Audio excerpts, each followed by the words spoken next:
ramai orang sakit bahu. 2-3 hari lepas, saya ada terima dan cek seorang pesakit yang dah ada sakit bahu 6 bulan.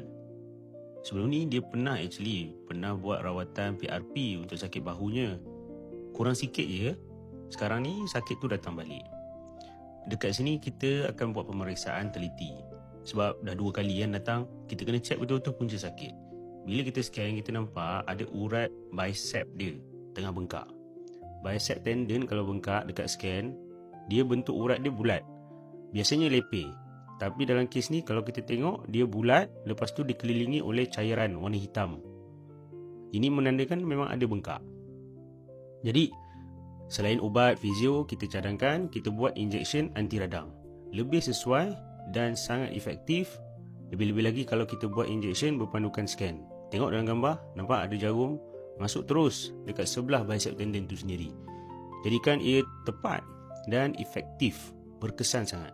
In fact, lepas je rawatan ni, pesakit memang ada rasa kurang sikit sakit. Cuma still kena ambil masa 48 jam ke 5 hari lah untuk memang rasa kelegaan yang lebih berpanjangan. Ada pesakit memang terus hilang lah, Alhamdulillah. Cuma kita perlu saja juga untuk rehat dan buat fizioterapi. Kita tengok, kita cek ubat masuk dengan betul dan kita akan tengok balik adakah pesakit ini perlu rawatan yang seterusnya. Dalam episod kali ini saya sharekan part 1 sebab pesakit ni sebenarnya ada satu lagi masalah. Selain urat bicep yang bengkak, dia juga ada masalah tendon yang lain yang berdekatan yang menyebabkan sakit bahunya tak settle. Sebab tu dalam video seterusnya saya akan sharekan rawatan yang seterusnya yang kita buat dalam masa yang sama. Okay? Nantikan follow, like dan share dan turn on notification supaya anda dapat tengok episod nombor 2.